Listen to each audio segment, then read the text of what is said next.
বন্ধুরা এই টিউবারটা আজকে বসিয়ে দেখাবো আপনাদেরকে। তার জন্য কী প্রসেসে মাটি তৈরি করতে হবে সেটা আজকে আপনাদের দেখাবো। তো চলো, প্রথমে ভার্মি কম্পোস্ট নেব। তো ভার্মি কম্পোস্ট দিলাম, তো এর সাথে মেশাবো,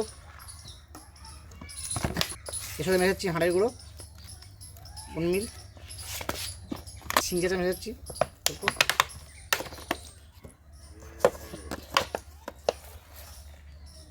এটা নিমখোল,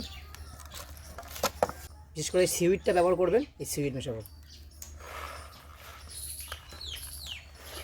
1 চামচ মতো মিশিয়ে নেবো সব কিছু সেটা মিশিয়ে নিলাম। এবারে মাটিটা দেবো, যে কোনো সাধারণ মাটি নিতে পারেন, আর যদি আপনারা পাঁক জোগাড় করতে পারেন খুবই ভালো হয়, আর যারা পাঁক জোগাড় করতে পারবেন না তারা যে কোনো মাটি ব্যবহার করবেন। জল দিয়ে দেবো, জল দিয়ে পাঁক করে নেবো। আমার পাঁক বানানো কমপ্লিট হয়ে গেছে, এবার আমি টিউবারটা বসাবো। এবার টিউবারটা বসিয়ে দেবো। টিউবারটা যখন বসাবেন এই সাইড দিয়ে বসাবেন।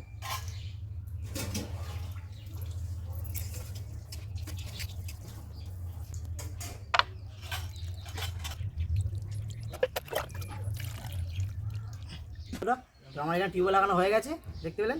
তো টিউবার লাগানোর পরে আপনারা ফুল ওভারলোড করে জল দিতে পারেন। তো আমি এখানে জল অল্প দিয়েছি, জলটা পরে আমি ফুল দিয়ে দেবো। তো এরকমভাবে আপনারা মাটি তৈরি করতে পারেন টিউবার লাগানোর জন্য। ভিডিওটা কেমন লাগলো কমেন্ট করে জানাবেন, ভালো লাগলে লাইক করবেন, আর যারা এখন চ্যানেলটিকে সাবস্ক্রাইব করেনি চ্যানেলটিকে সাবস্ক্রাইব করে পাশে থাকবেন। দেখা হচ্ছে অন্য ভিডিও।